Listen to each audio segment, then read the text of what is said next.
السلام علیکم ورحمۃ اللہ وبرکاتہ۔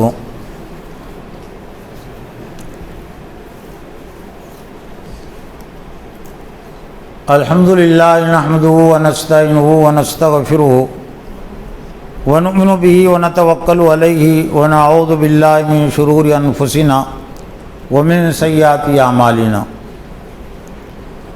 قال اللہ تعالی فی القرآن المجید والفرقان الحمید۔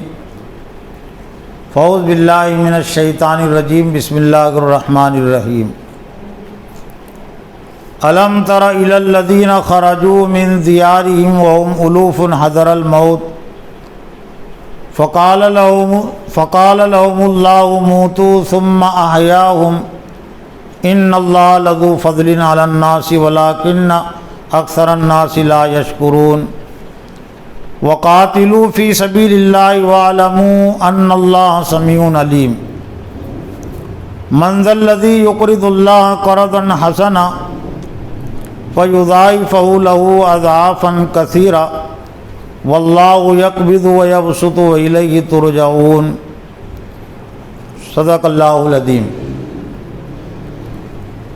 معزز و محترم اساتذہ اکرام اور عزیز طلبہ، آج کے اس ہفتے واری اجتماع کے اختتام کے موقع سے جس عنوان اور موضوع کے تحت کچھ باتیں پیش کرنی ہیں وہ بنی اسرائیل کے زوال کی انتہا اور ان کے عروج کی ابتدا سے جڑا ہوا عنوان اور موضوع ہے۔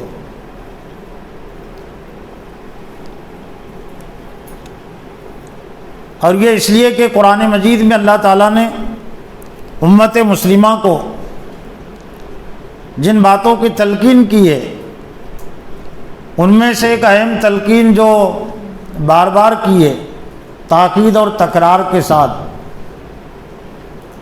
وَلَا تَكُونُوا كَالَّذِينَ أُوتُوا الْكِتَابَ مِن قَبْلِكُمْ،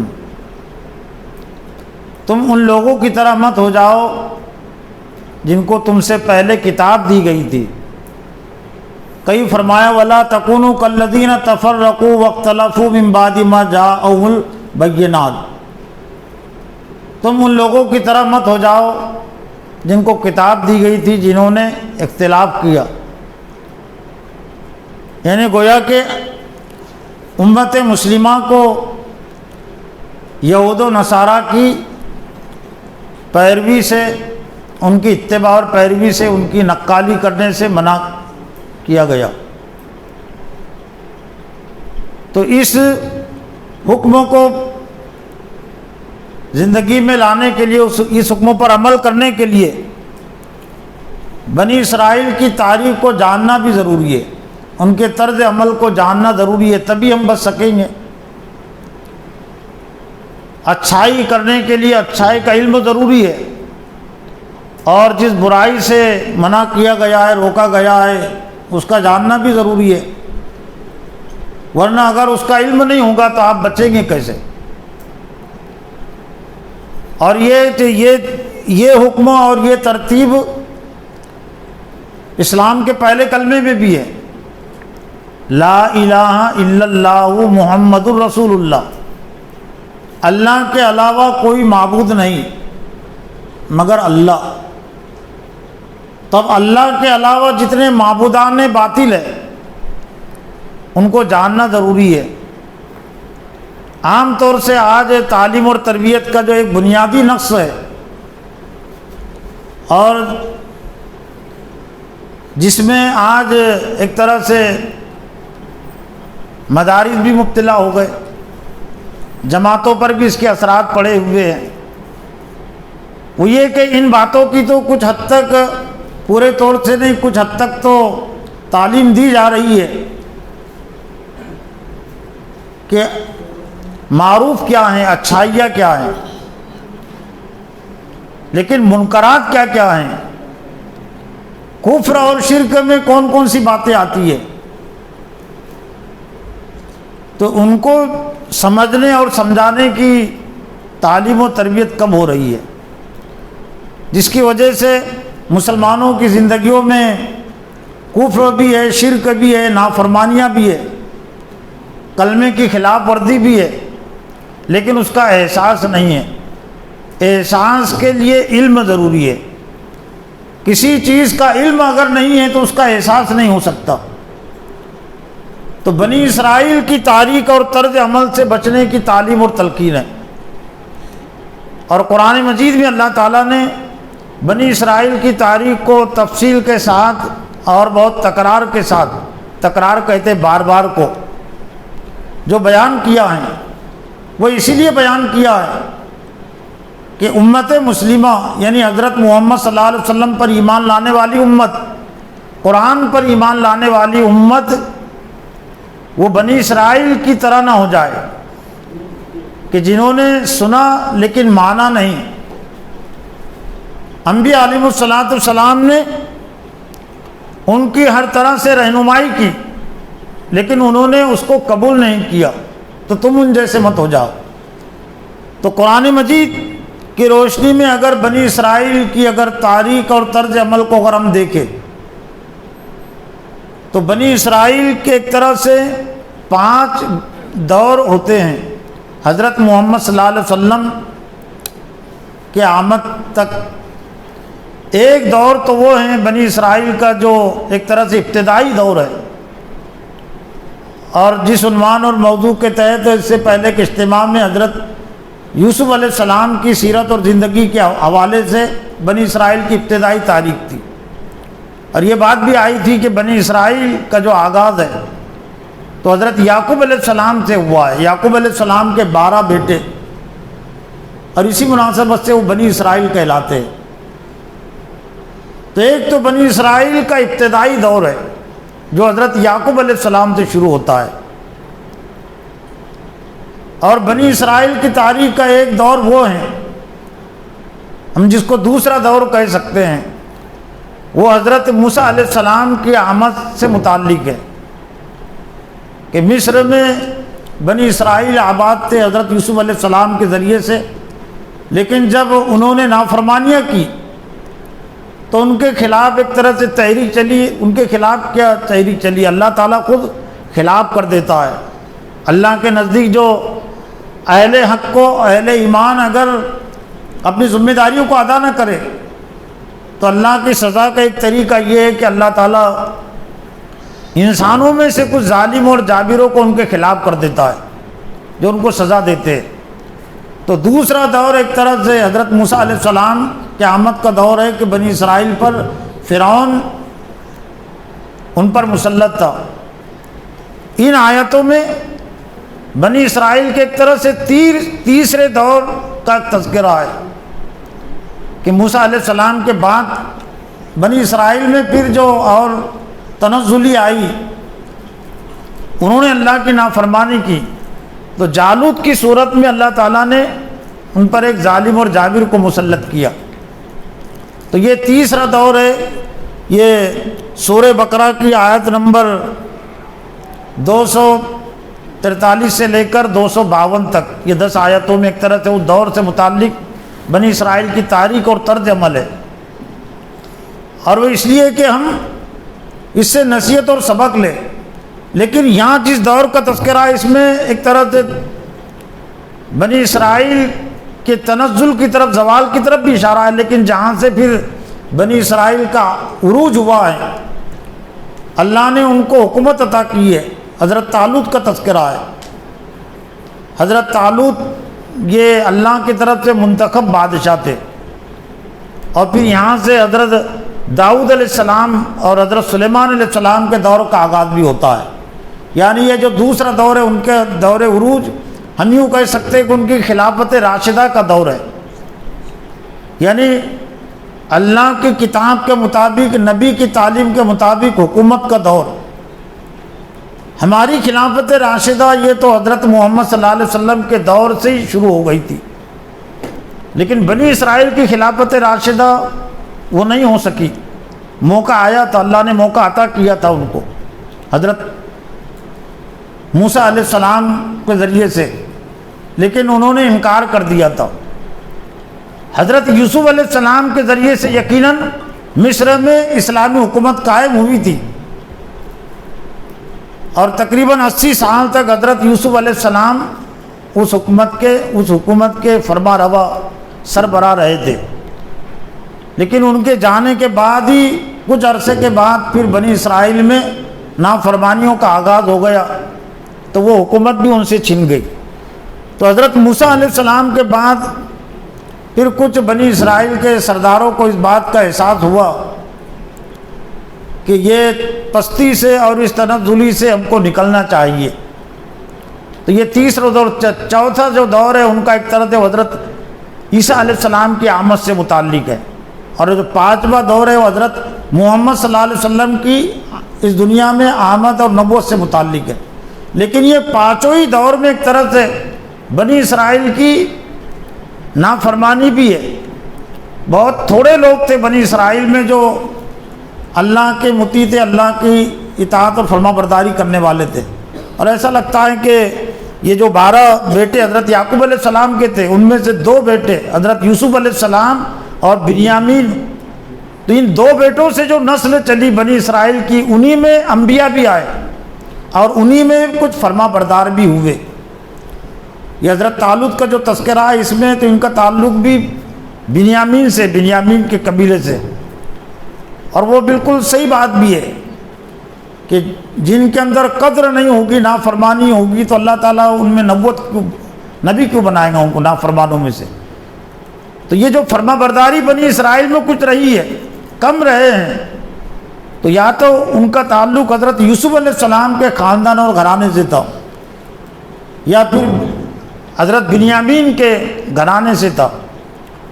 لیکن جس دور میں حضرت محمد صلی اللہ علیہ وسلم آئے، تو ایسا لگتا ہے کہ وہ جو تعلیمات تھی حضرت یوسف علیہ السلام کے ذریعے سے، بنیامین کے ذریعے سے بنی اسرائیل میں کچھ اچھائیاں نہیں کیا، وہ بھی ایک طرح سے مان پڑ گئی تھی، خاتمے کے قریب ہو گئی تھی، اور یہود کی بنی اسرائیل پر ایک طرح سے یہود غالب آ گئے تھے۔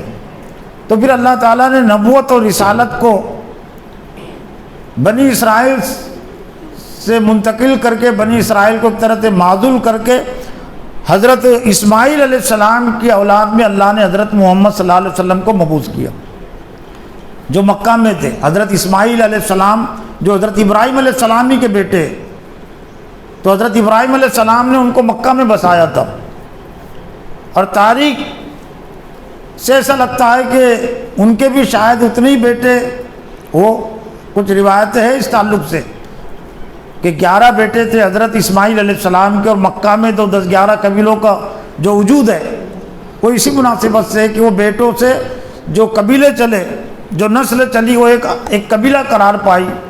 پھر قبیلہ بنو ہاشم میں حضرت محمد صلی اللہ علیہ وسلم مبعوث ہوئے۔ تو یہاں پر اللہ نے فرمایا کہ کیا آپ نے دیکھا نہیں، آپ نے غور نہیں کیا، الم تر الی الذین خرجوا من دیارہم وهم الوف حذر الموت۔ آج کے ان حالات میں امت مسلمہ کے سامنے بھی بنی اسرائیل کی اس تاریخ کو پیش کرنا اس لیے ضروری ہے کہ امت مسلمہ بھی عالمی سطح پر اسی تنزلی کی انتہا سے گزر رہی ہے، یعنی تنزلی اور پستی کی ایک طرح سے جو انتہا ہو سکتی ہے، جو گراوٹ ہو سکتی ہے، اس پستی کے دور سے امت مسلمہ بھی گزر رہی ہے۔ لیکن اس پستی اور ذلت اور رسوائی، بزدلی سے نکلنے کا راستہ کیا ہے، طریقہ کیا ہے؟ 3 آیتوں میں اس کا تذکرہ ہے، جہاں سے یہ عنوان اور موضوع شروع ہوتا ہے۔ یہ سورہ بقرہ کا 32واں رکوع ہے، 31 رکوع یہاں مکمل ہو گئے، 32واں رکوع یہاں سے شروع ہوتا ہے، اور پاروں کی ترتیب کے لحاظ سے یہ 16ویں پارے، دوسرے پارے کا 16واں رکوع ہے۔ الم تر الی الذین خرجوا من دیارہم وهم الوف حذر الموت۔ کیا آپ نے دیکھا نہیں، حالانکہ حضرت محمد صلی اللہ علیہ وسلم سے بہت پہلے کا ہے نا یہ واقعہ، یہ حضرت عیسیٰ علیہ السلام کی آمد سے پہلے کا واقعہ ہے۔ کچھ مفسرین نے لکھا کہ جس دور کا تذکرہ ہے یہ حضرت عیسیٰ علیہ السلام سے تقریباً 1000 سال پہلے کا یہ دور ہے، اور حضرت موسیٰ علیہ السلام کے بعد کا دور ہے۔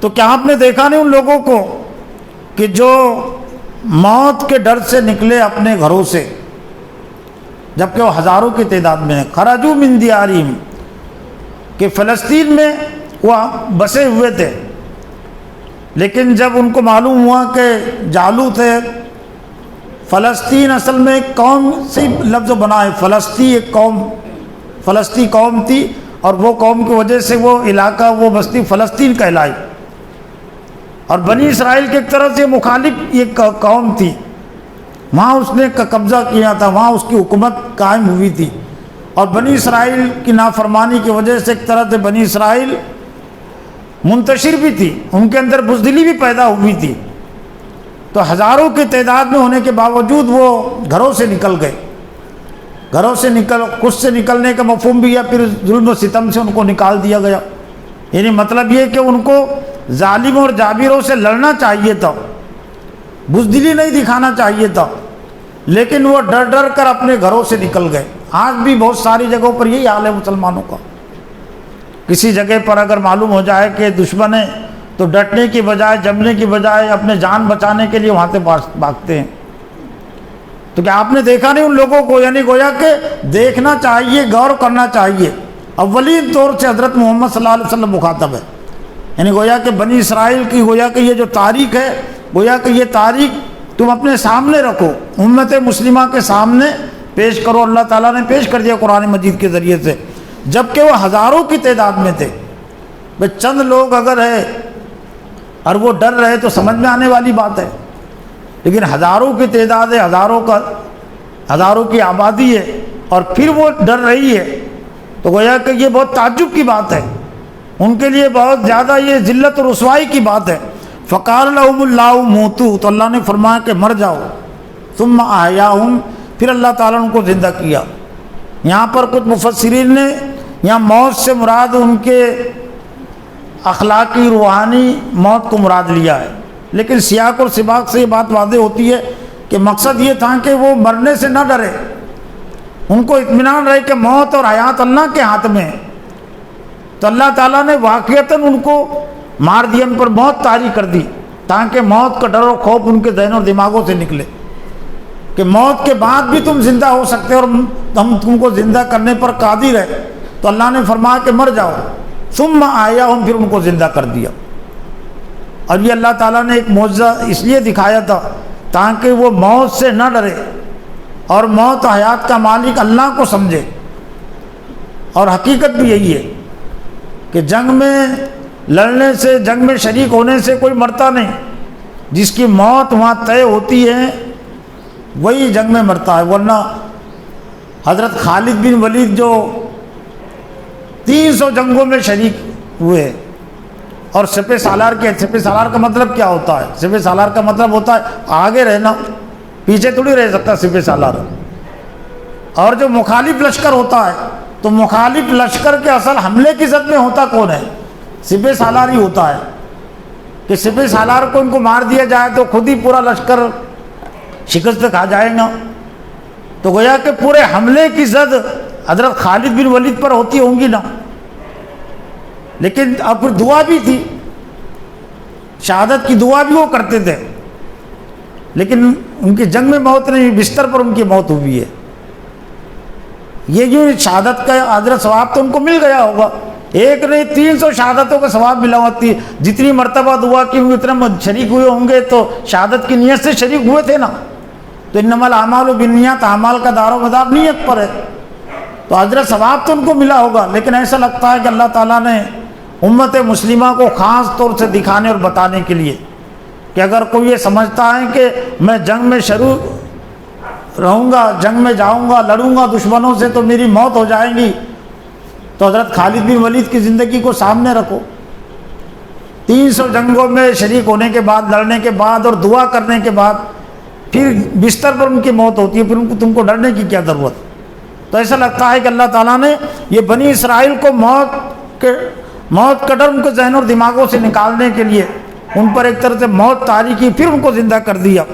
اور ان اللہ لذو فضل علی الناس ولکن اکثر الناس لا یشکرون، بے شک اللہ تعالیٰ فضل والا ہے لیکن اکثر لوگ وہ شکر نہیں کرتے۔ اللہ تعالیٰ کے احکام کی وہ قدر نہیں کرتے۔ اور پھر یہ بنی اسرائیل کی اس تاریخ کے تذکرے کی اہمیت اس لحاظ سے بھی بڑھ جاتی ہے کہ یہ جو سورہ بقرہ ہے یہ مدنی دور کے آغاز میں نازل ہوئی ہے۔ حضرت محمد صلی اللہ علیہ وسلم جب ہجرت کر کے مدینہ گئے تھے تو ہجرت کے بعد جو سورت نازل ہوئی اولین طور پر وہ سورہ بقرہ تھی۔ کیوں نازل ہوئی؟ اس میں ایک طرح سے یہود کی تاریخ بھی ہے، امت مسلمہ کے لیے جو احکام ضروری ہے وہ احکام کا تذکرہ بھی اس میں ہے۔ ابھی جنگ بدر بھی نہیں ہوئی تھی، جنگ بدر بھی ایک طرح سے گویا کہ بتلا دیا گیا کہ جنگ بدر کی تاریخ سے بھی تم کو گزرنا ہے، اور حضرت طالوت کے لشکر کے تذکرے کے ذریعے سے بتلا دیا گیا کہ حضرت طالوت کے ساتھ کم تھے لیکن اللہ تعالیٰ نے ان کو کامیاب کیا۔ اس لیے روایتوں میں بات بھی آتی ہے کہ جنگ بدر اور حضرت طالوت کا جو لشکر تھا تو دونوں کا آپس میں ایک تعلق جڑ جاتا ہے۔ حضرت طالوت اور جالوت کے درمیان میں جو جنگ ہوئی اور اللہ کے رسول اہل ایمان اور مشرکین مکہ کے درمیان میں بدر کے مقام پر جو جنگ ہوئی دونوں میں ایک طرح سے تعلق جڑ جاتا ہے۔ اس لیے یہاں سے تعلق جڑ جاتا ہے کہ تعداد کا بھی تذکرہ جو آیا ہے تو بعض مفسرین نے کہا کہ جنگ بدر میں جتنے اہل ایمان تھے مشرکین کے مقابلے میں 313، تو حضرت طالوت کے ساتھ بھی بنی اسرائیل کے وہ 313 کے قریبی افراد تھے۔ نکلے تھے تو بہت زیادہ ہزاروں کے تعداد میں، لیکن اللہ تعالیٰ نے امتحان لیا جس کا تذکرہ یہ آخری سورہ یہ دوسرے پارے کے آخری رکوع میں ہے، لیکن زیادہ تر اس میں ناکام ہو گئے۔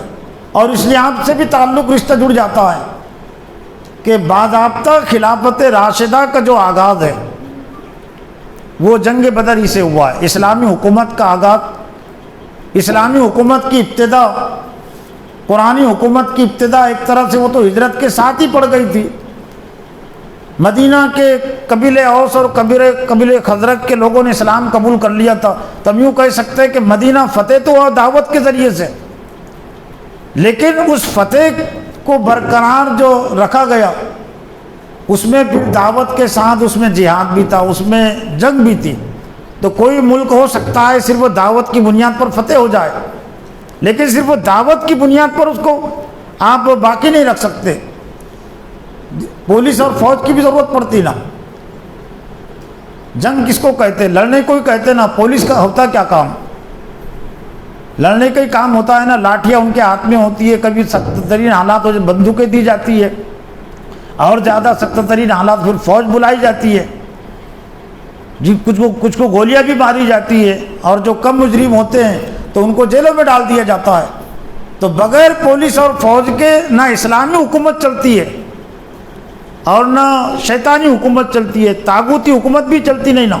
لیکن یہ بھی افسوس کی بات ہے کہ جو پولیس اور فوج کو ضروری قرار دیتے ہیں اسی پر تکیہ کرتے ہیں، لیکن اسلام جب پھر اسلامی حکومت کی بات کرتا ہے، امن کی بات کرتا ہے، اور اس کے ساتھ ساتھ پھر وہ جہاد کی اور مجاہدین کی بات کرتا ہے، تو لوگ یہ کہتے ہیں دہشت گردی کا دین ہے۔ تو دہشت گردی کہتے کہ اس کو نہ کسی کو قتل کرنا، یہ ہے دہشت گردی۔ اور امن جسے امن قائم کرنے کے لیے بھی پولیس اور فوج ضروری ہے۔ اگر کوئی مانتا ہے اسلام سب سے بڑا امن کا دین ہے تو یہ بھی ماننا اس کو پڑے گا کہ اسلام کے پاس سب سے زیادہ پھر لڑنے کی طاقت اور قوت بھی ہونا چاہیے، اس لیے کہ زیادہ امن اور صحیح امن وہی قائم کر سکتے جن کے پاس پولیس اور فوج زیادہ ہوں گی۔ جن کے پاس پولیس اور فوج نہیں ہوں گی وہ امن کیا قائم کریں گے؟ تو اسلام امن کا بھی دین ہے، لیکن امن جو قائم ہوتا ہے وہ اسلامی جہاد کے ذریعے سے، وہ مجاہدین کے ذریعے سے، جس کا آج کل کچھ ثبوت دے رہے حماس کے مجاہدین بھی کہ دہشت گردی اور ظلم و ستم تو اسرائیل کر رہا ہے، لیکن امن قائم کرنے کے لیے حماس کوشش کر رہی ہے کہ امن قائم ہو، اور خود اسرائیل والے بھی، یہود بھی اب یہ ماننے پر مجبور ہے کہ جب تک یہ حکومت باقی رہیں گی نیتن یاہو کی یہودی حکومت تو ہم چین و سکون سے نہیں رہ سکتے۔ یہود میں بھی کئی طبقے، ان میں سے ایک بڑا طبقہ ایسا ہے کہ جو یہود کی حکومت نہیں چاہتا، وہ یہودی حکومت کے خلاف ہے۔ ان کا عقیدہ یہ کہ یہودی حکومت اگر قائم ہوں گی بھی تو وہ آخری دور میں دجال کو اپنا بڑا رہنما سمجھتے۔ اور اس سے پہلے ابھی چند دن پہلے وہاں کا ایک جو ربی تھا اس نے بیان دیا، اسرائیل میں رہتا ہو، اور اس نے صاف طور سے کہا کہ یہ جو حکومت ہے نتنیاہو کی یہودیت تورات کے خلاف ہے یہ، اور یہ بھی اس نے کہا کہ یہودیوں کے پاس جتنی زمین ہے مسلمانوں کو زمین بھی ان کو واپس کرنا چاہیے۔ نتنیاہو کے خلاف خود وہاں مظاہرے ہو رہے۔ تو وہ ان کا یہ کہنا یہ ہے کہ ہم فلسطین کی حکومت کی موجودگی میں امن سے رہ سکتے ہیں، یعنی یہاں پر گویا کہ مسلمانوں کی حکومت قائم ہوگی، اسلامی حکومت قائم ہوگی، تبھی ہم امن سے رہ سکتے ہیں، ورنہ اس سے پہلے ہم امن سے نہیں رہ سکتے۔ تو یہاں پر اللہ تعالیٰ نے فرمایا کہ جس مقصد کے لیے اللہ تعالیٰ نے یہ بنی اسرائیل کی تاریخ کو، اس کے دور کو بیان کیا، مقصد یہ قاتلوا فی سبیل اللہ واعلموا ان اللہ سمیع علیم۔ جنگ بدر کا آغاز بھی ہونے والا تھا ابھی۔ اللہ کی راہ میں قتال کرو، جنگ کرو، اور جان لو کہ اللہ تعالیٰ سننے والا جاننے والا ہے۔ لیکن جنگ کے لیے جہاں پر جان کی قربانی کی ضرورت پڑتی ہے تو جان کی قربانی سے پہلے مال کی قربانی کی ضرورت پڑتی ہے، تو اللہ تعالیٰ نے اسی مال کی قربانی کا تذکرہ کیا۔ من ذا الذی یقرض اللہ قرضا حسنا، تم میں سے کون ہے جو اللہ کو قرض حسنا دے؟ ہتھیار خریدنے کے لیے، جنگی اونٹ خریدنے کے لیے، اونٹوں کو خریدنے کے لیے روپیوں پیسے کی ضرورت پڑے گی نا، جیسا کہ قرآن مجید کی سورہ انفال کے آیت نمبر 60 میں وَأَعِدُّوا لَهُم مَّا اسْتَطَعْتُم مِّن قُوَّةٍ وَمِن رِّبَاطِ الْخَيْلِ تُرْهِبُونَ بِهِ عَدُوَّ اللَّهِ وَعَدُوَّكُمْ، اور ہر وقت تیار رکھو ایسی طاقت اور قوت جس سے تم اللہ کے دشمنوں کو، تمہارے دشمنوں کو ڈرا سکو، اور ان دشمنوں کو جن کو تم نہیں جانتے یعنی منافقین کو بھی۔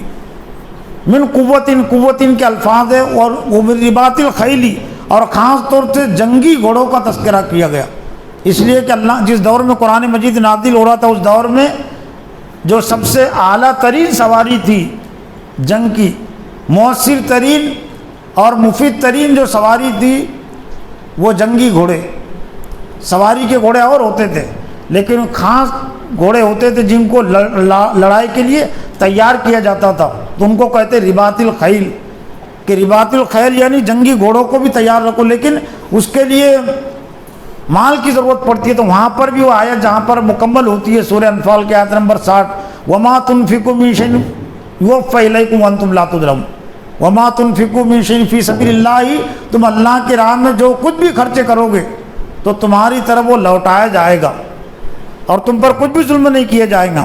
تو یہاں پر اللہ نے فرمایا کہ تم میں سے کون ہے جو اللہ کو قرض حسنا دے، اللہ فَيُضَاعِفُ لَهُ أَضْعَافًا كَثِيرًا، پھر اللہ تعالیٰ بڑا چڑھا کر اس کو تم کو واپس کرے۔ یہ دنیا میں جو سود لینے والے ہوتے ہیں تو وہ بھی اتنا نہیں دے سکتے، وہ تو لینا بھی حرام ہے، دینا بھی حرام ہے، لیکن دراصل یہ اللہ تعالیٰ جو دے گا بڑھا کر تو اس کے سامنے کوئی اور کسی کو بڑھا کر دے ہی نہیں سکتا۔ فَيُضَاعِفُ أَضْعَافًا كَثِيرًا، دگنا تگنا، کثیر کے الفاظ ہے جس کو ہم لاکھ میں اور 1 کروڑ میں 1 ارب میں ہم بیان نہیں کر سکتے۔ اللہ تعالیٰ بہت زیادہ اس کو بڑھا کر عطا کرے گا۔ دنیا میں بھی اللہ تعالیٰ دیتا ہے مال غنیمت، جو کچھ جہاد میں جنگی سامان کے لیے جو کچھ روپیہ پیسہ لگتا ہے تو نقدی وہ تو جنگ کے فوراً بعد بھی حاصل ہو جاتا ہے مال غنیمت کی صورت میں، اور پھر اللہ تعالیٰ جو غلبہ عطا کرتا ہے، جو عزت عطا کرتا ہے، پھر اس کے ذریعے سے پھر دوسری قومیں بھی مروب ہوتی ہے، محکوم ہوتی ہے، وہ تو ایک الگ چیز ہے۔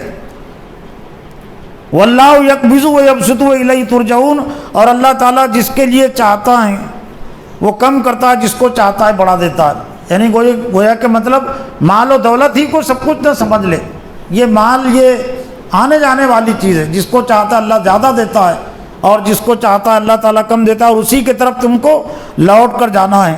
پھر یہاں وہ اصل تاریخ شروع ہوتی ہے بنی اسرائیل کی کہ آپ نے الم تر الی الملأ من بنی اسرائیل من بعد موسیٰ اذ قالوا لنبی لہ ابعث لنا ملکا نقاتل فی سبیل اللہ قال هل عصیتم ان کتب علیکم القتال الا تقاتلوا، جب بنی اسرائیل یہ تتر بتر ہو چکے تھے، جالوت نے ان کو ان کے گھروں سے نکال دیا تھا اور ان کے عورتوں کو، بچوں کو بھی بہت ساروں کو قتل کر دیا تھا۔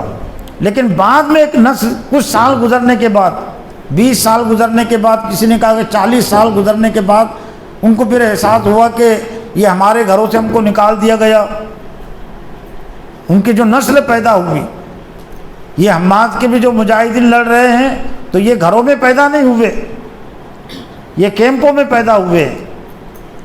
ان کے ماں باپ کو جو ہے تو شہید کر دیا گیا تھا۔ اور یہ اس وقت کی بات ہے جب فلسطین کے مسلمانوں نے خود ایک طرح سے یہود کو اپنے اوپر مسلط کیا تھا، جہاد کو چھوڑ دیا تھا، اسلام کو چھوڑ دیا تھا، تو اللہ تعالیٰ نے پھر ان پر مسلط کر دیا تھا یہ یہود کو۔ پہلے تو بہت ساری زمینات ان کے ہاتھوں فروخت تو کر دی انہوں نے، پھر کیمپوں میں رہنے لگے، تو کیمپوں کو بھی، بہت سارے کیمپوں کو اجاڑ دیا یہود نے۔ تو یہ جو حماس کے جو مجاہدین ہیں وہ آج سے 20 سال پہلے، 30 سال پہلے یہ کیمپوں میں پیدا ہوئے، گھروں میں پیدا نہیں ہوئے۔ یہ افغانستان کے جو طالبان ہیں جنہوں نے مقابلہ کیا 50 ملکوں کا، تو ان کی ماؤں نے بھی ان کو گھروں میں جنم نہیں دیا تھا، وادیوں میں، پہاڑوں میں پیدا ہوئے وہ۔ اور جب روس نے حملہ کیا تھا افغانستان پر اور 9 سال تک وہ قابض رہا تھا، پوری آبادیاں جو ہے تو چھاونیوں میں تبدیل ہو گئی تھی۔ چھاونیاں مطلب جہاں پر پولیس فوج رہتے اس کو کہتے چھاونی، اور یہ جنگلوں میں رہتے تھے۔ اور پھر ضیاء الحق کی حکومت تھی، اسلام پسند تھا، بعد میں سازش کے ذریعے سے امریکہ نے اس کو ایک حادثے میں، طیارے میں بم رکھ کر شہید کروا دیا ایک طرح سے۔ تو ضیاء الحق نے پھر یہ جو مدارس تھے صوبہ سرحد میں، ادھر وہاں کے جو یتیم تھے، یہ ان کے ماں باپ، طالبان کے جو ماں باپ جو ہے تو مار دیے گئے تھے، قتل کر دیے گئے تھے، یہ بچے تھے یتیم، تو یہ پاکستان کے مدارس میں انہوں نے تعلیم حاصل کی۔ اس وجہ سے انہوں نے اپنا جو نام رکھا طالبان، یہ فارسی لفظ ہے، جیسے عربی میں طلبہ، طالب علم کی جمع ہوتی ہے، تو فارسی میں جمع کے لیے الف اور نون گننا آتا ہے، طالبان، یعنی طالب علم سے طالبان، تعلیم حاصل کرنے والے۔ تو جب انہوں نے پھر بعد میں دیکھا کہ آپس میں یہ مسلمان لڑ رہے ہیں، تو 1991 میں پھر انہوں نے ایک تنظیم بنائی، لیکن وہ تھے دراصل یتیم بچے جو مدرسے میں جن کو شریک کیا گیا تھا، ان کے ماں باپ کو، ان کے گھر والوں کو سب روس نے شہید کر دیا، ہلاک کر دیا۔ جو بے دینی کی موت مرتے وہ ہلاک ہوتے ہیں، دین کو چھوڑ دے، موت سے ڈر کر جو مرتے وہ ہلاک ہوتے ہیں، اور جو موت جو مقابلہ کرتے ظالم اور جابروں کا تو وہ ان کو شہید کہتے ہیں۔ تب شہید تو کم ہی ہوتے ہیں لیکن ہلاک زیادہ ہوتے ہیں، اور وہ شہادتوں کے ذریعے سے پھر اللہ تعالیٰ بعد میں آنے والوں کو زندگی عطا کرتا ہے۔ تو یہ بنی اسرائیل کے جو سردار تھے، تو انہوں نے کہا، اپنے وقت کے نبی حضرت شمیل علیہ السلام تھے، مورخین نے جو کچھ لکھا کہ حضرت شمیل علیہ السلام اس وقت بوڑھے ہو چکے تھے، ان کے اندر لڑنے کی اور سپہ سالاری کی طاقت اور قوت نہیں تھی، لیکن لڑنے کے لیے، جنگ کرنے کے لیے ایک طرح سے اس کی بھی ضرورت پڑتی ہے، جسمانی طاقت اور قوت کی بھی ضرورت پڑتی ہے۔ حالانکہ نبی سے بھی وہ کہہ سکتے تھے وہ، لیکن ایسا لگتا ہے کہ یہ جو سردار تھے یہ دنیا پرست سردار تھے، حکومت چاہتے بھی تھے تو دنیا کی طرز کی حکومت، دنیا میں نام و نمود کے لیے۔ اسلامی حکومت اور دنیاوی حکومت میں فرق ہوتا ہے۔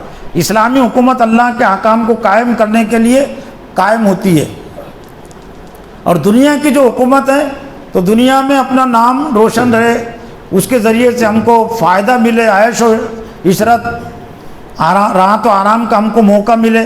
تو ایسا لگتا ہے کہ یہ جو سردار تھے تو ان کے پیش نظر بھی کوئی بہت زیادہ ان میں اخلاص نہیں تھا، دنیا داری تھی، جیسا کہ بات کے ہاتھوں سے یہ بات واضح ہوتی ہے۔ تو انہوں نے کہا کہ ہمارے لیے ایک بادشاہ مقرر کر دیجئے، من بعد موسیٰ، اس سے پتہ چلتا ہے کہ جو دور موسیٰ علیہ السلام کے بعد کا دور ہے۔ وقت کے نبی حضرت شمیل علیہ السلام کو معلوم تھا بنی اسرائیل کی نافرمانی کی تاریخ، تو انہوں نے کہا کہ قال هل عصیتم ان کتب علیکم القتال الا تقاتلوا، ہو سکتا ہے کہ تم پر جنگ فرض ہو اور تم پھر جنگ نہ کرو، اس کی زیادہ امکانات ہے۔ تو انہوں نے اطمینان دلایا. قالوا وما لنا الا نقاتل فی سبیل اللہ, کہنے لگے کہ ہم کیوں نہیں لڑیں گے اللہ کی راہ میں, ہم جنگ کیوں نہیں کریں گے. وقد اخرجنا من دیارنا, جبکہ ہم کو نکال دیا گیا ہمارے گھروں سے, وہ ابنائنا, اور ہمارے بیٹوں سے. ایسا لگتا ہے کہ ان کے بیٹوں کو بھی وہ جالوت نے قیدی بنا لیا تھا تاکہ ان کی خدمت کر سکے, ان کے کام آ سکے. تو ہم کو ہمارے گھروں سے نکال دیا گیا, بیٹوں سے نکال دیا, الگ کر دیا گیا. فلما کتب علیہم القتال, لیکن اللہ نے فرمایا کہ گویا کہ درخواست کرنے میں یہ مخلص نہیں تھے. جب ان پر جنگ فرض ہوئی تو تولوا, انہوں نے منہ پھیر لیا, انکار کر بیٹھے. الا قلیلا منہم, مگر تھوڑے لوگ, آج بھی تھوڑے ہی ہے نا. یہ حماس کے مجاہدین فلسطین کے مقابلے میں, عرب تو چھوڑیے, فلسطین کے بھی سب مسلمانوں کی تائید ان کو تھوڑی حاصل ہے. وہ جو محمود عباس ہے وہ اسرائیل نواز ہے فلسطین میں. یہ غزہ ایک ہے صرف شہر, غزہ میں ہے یہ حماس کی حکومت اور حماس کے چاہنے والوں کی, ان کے ماننے والوں کی آبادی. ورنہ فلسطین میں بھی بہت سارے وہ اسرائیل نوازی اور بزدل قسم کے لوگ ہیں. اور عرب کی جو حکومت ہے وہ تو ایک طرح سے ہے ہی اسرائیل کے محکوم, اسرائیل کے ماتحت. تو فلم تولوا تو الا قلیلا منہم, مگر جو تھوڑے لوگ تھے. گویا کہ حضرت صلی اللہ علیہ وسلم کے دور میں بھی بتلا دیا گیا کہ اگر تم میں بھی تھوڑے ہوں گے تو اللہ تعالیٰ کامیابی عطا کریں گا. جیسا کہ تھوڑے تھے لیکن اللہ تعالیٰ کو کامیابی عطا کیا. وقال نبیہم ان اللہ قد بعث لکم طالوت ملیکا, انہوں نے درخواست کی تھی نا ہمارے لیے کوئی بادشاہ مقرر کر دیجئے. تو پھر اللہ تعالیٰ نے حضرت شمیل علیہ السلام کی دعا قبول کی اور ان کے لیے اللہ نے حضرت طالوت کو بادشاہ مقرر کیا. اور طالوت کے متعلق یہ کہ ان کا جو تعلق تھا وہ بنیامین کے قبیلے سے, جو حضرت یعقوب علیہ السلام کے فرما بردار بیٹے تھے. دو آپ کے فرما بردار بیٹے تھے, حضرت یوسف اور حضرت بنیامین. باقی جو 10 تھے وہ نافرمان تھے. اور ایسا لگتا ہے کہ نافرمانی کی جو تاریخ ہے وہ آج بھی باقی ہے بنی اسرائیل میں. اور جو تھوڑے لوگ ہیں وہ ہے مطیع اور فرما بردار. قالوا انا یکن له الملک علینا, حضرت طالوت جو تھے عام آدمی تھے, بہت زیادہ مال ان کے پاس نہیں تھا, لیکن نیک تھے, ان کے اندر جذبہ تھا, اس لیے اللہ تعالیٰ نے ان کو منتخب کیا تھا. تو اب دیکھنے کی ان کو کوئی ضرورت نہیں تھی, لیکن اس پر اعتراض کیا کہ بادشاہ, ان کو ہم پر بادشاہت کیسے حاصل ہو گئی. وہ نانو آنکھ کو بالملکی, جبکہ ہم زیادہ مستحق ہے بادشاہ کے. اب یہ پتہ چل جاتا یہ جو سردار تھے کس قسم کی ذہنیت رکھنے والے تھے, دنیا پرست, مال پرست. ہم زیادہ مستحق, ولم یؤت سعۃ من المال, اور طالوت کو مالی وسعت زیادہ نہیں دی گئی, مال ان کے پاس نہیں ہے. تو اللہ تعالیٰ نے حضرت طالوت کی بادشاہت کے حق میں 3 دلیلیں دی, اور اسلامی اقتدار کے لیے یہی 3 دلیلیں ضروری درکار ہوتی ہے. آج بھی امت مسلمہ اگر یہ چاہتی ہے کہ اقتدار ان کو ملے تو یہ آیت کی روشنی میں ہے اس کا حل.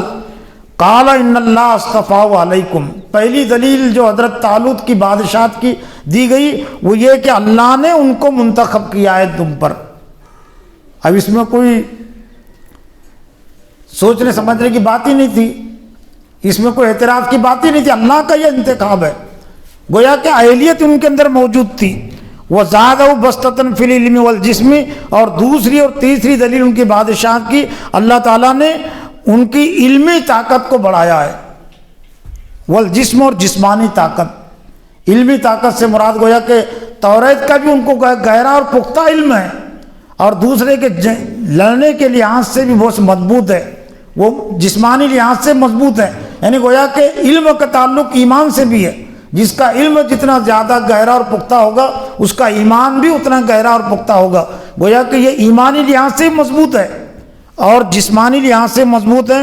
اور اللہ تعالیٰ اپنی بادشاہت کو جس کو چاہتا ہے, واللہ یؤتی ملکہ من یشاء, اور اللہ تعالیٰ اپنی بادشاہت جس کو چاہتا ہے عطا کرتا ہے. اور اللہ تعالیٰ سننے وسیع علم رکھنے والا ہے. اللہ کو معلوم ہے کہ کون صحیح قیادت کر سکتا ہے, اور اس موقع سے بنی اسرائیل کو کون تنزلی اور پستی سے نکال سکتا ہے. وقال نبیہم ان آیۃ ملک ان یاتیکم التابوت فی سکینۃ من ربکم وبقیۃ مما ترک آل موسیٰ وآل ہارون تعامل الملائکۃ ان فی ذلک لآیۃ لکم ان کنتم مؤمنین۔ آج کا درس اسی آیت پر ختم ہو رہا ہے، تفصیل کا موقع نہیں ہے، صرف وہ سرسری طور صرف ترجمے سے بات واضح ہو جائیں گے۔ مزید اطمینان دلانے کے لیے اللہ تعالیٰ نے کہ بنی اسرائیل اور بنی اسرائیل کے سردار حضرت طالوت کی بادشاہت پر پورے طور سے ایمان بھی لائے اور اطمینان بھی کرے، تو وقال نبیہم، ان کے نبی حضرت شمیل علیہ السلام نے کہا کہ حضرت طالوت کی ایک نشانی یہ بھی ہے ان یأتیکم التابوت فی سکینۃ من ربکم۔ تابوت کا تذکرہ ہے حضرت موسیٰ علیہ السلام کے اور بنی اسرائیل کی تاریخ کے دوران۔ تابوت یعنی صندوق کو کہتے ہیں، وہ ایک خاص صندوق تھا حضرت موسیٰ علیہ السلام کا، کہ جب ان کا انتقال ہوا تو حضرت موسیٰ علیہ السلام کو اللہ تعالیٰ نے جو توریت کے نسخے جو عطا کیے تھے، تختیہ، وہ تختیہ بھی اس میں تھی، تابوت سکینہ جس کو کہتے ہیں، اور جو عصا تھا وہ عصا بھی اس میں تھا۔ وہ بقیت مما ترک آل موسیٰ، حضرت موسیٰ اور حضرت ہارون نے خاص طور سے کچھ باقی چیزیں بھی چھوڑی تھی، یعنی گویا کہ اس میں نصیحتیں بھی تھی اور اس میں عبرت کی سکینت کی باتیں بھی تھی۔ تو بنی اسرائیل میں جب تک یہ تابوت رہا تو تب تک وہ پھر خوشحال بھی رہے اور فتح یاب بھی رہے، لیکن جب جالوت نے اس پر حملہ کیا، دوسری قومیں جب غالب آ گئی تو تابوت کو انہوں نے چھین لیا تھا، اور تابوت کے چھن جانے کا غم احساس بنی اسرائیل کو بہت زیادہ تھا۔ اس لیے ان کا بھی احساس جب تک کہ ہماری جو ذلت و رسوائی ہے، یہ تابوت صندوق ہم سے جو چھن لیا گیا ہے، تو اب ہم کسی پر غالب نہیں آ سکتے۔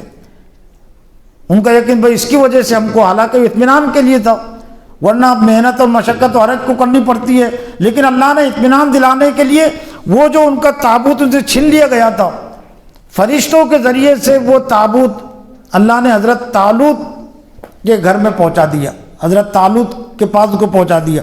ان آیت ملک ہی، ان کی بادشاہت کی ایک دلیل یہ ہے ان یاتیکم التابوت فی سکینۃ من ربکم مما ترک آل موسیٰ و آل ہارون تحملہ الملائکۃ، فرشتے اس کو اٹھا کر لے آئیں گے۔ کچھ مفسرین نے کہا کہ گاڑی میں رکھ کر وہ تابوت فرشتوں نے پہنچایا، لیکن گاڑی واڑی کے فرشتوں کو کیا ضرورت، یہ کچھ واقعات ہے، اپنے ہاتھوں میں اٹھا کر وہ لا سکتے ہیں، فرشتوں نے کسی ان کو سہارے کی ضرورت نہیں پڑتی۔ تو فرشتوں گویا کہ وہ تابوت کو اٹھا کر لے آئے اور ان کو حضرت طالوت کے پاس پیش کر دیا۔ گویا کہ اب اطمینان نہیں کرنے کی کوئی وجہ نہیں تھی، لیکن بات کی جو تاریخ طرز عمل بنی اسرائیل کے، اس سے پتہ چلتا ہے کہ انہوں نے پھر بھی حضرت طالوت علیہ السلام، حالانکہ وہ نبی نہیں تھے لیکن اللہ کی طرف سے منتخب بادشاہ تھے، تو ان کی بادشاہت کو ایسے نہیں مانا جیسے ماننا چاہیے تھا۔ ان فی ذلک لآیۃ لکم ان کنتم مؤمنین، اس میں تمہارے لیے بڑی نشانی ہے اگر تم حقیقت میں مومن ہو۔ پھر حضرت طالوت جو لشکر لے کر پھر نکلے، انہوں نے جو لشکر ترتیب دیا، اور پھر لشکر کی آزمائش امتحان کے لیے ایک واقعہ پیش آیا ایک نہر کا، جس کا تذکرہ اس کے بعد کیا تو میں انشاءاللہ کل کے درس میں، کل کے نہیں آئندہ ہفتے کے درس میں انشاءاللہ اس پر درس ہوگا، خلاصہ درس کے لیے تو وقت زیادہ لگتا، یہاں بھی جو کچھ پیش کیا گیا یہ خلاصہ درس اس کو کہہ سکتے ہیں کہ درس کا خلاصہ۔ تفصیلی درس کے لیے تو کچھ وقت زیادہ لگتا ہے، اور بھی تفسیروں سے آپ مدد لے سکتے ہیں، لیکن میرا اپنا احساس یہ ہے کہ یہ خلاصے کی باتیں بھی آپ کے ذہن اور دماغ میں اگر رہے تو علم کے لیے اور عمل کے لیے رہنمائی، خود کی رہنمائی کے لیے، امت کی رہنمائی کے لیے کافی ہیں۔ اللہ تعالیٰ سے دعا ہے کہ اللہ تعالیٰ مجھے بھی اور آپ کو بھی ان آیات کی روشنی مزید غور و فکر کرنے کی توفیق عطا فرمائے، اور ان آیات میں جو پیغام ہے اس پیغام کو سمجھنے کی، امت کے سامنے اس کو پیش کرنے کی توفیق عطا فرمائے۔ ربنا تقبل منا انک انت السمیع العلیم وتب علینا انک انت التواب الرحیم برحمتک یا ارحم الراحمین۔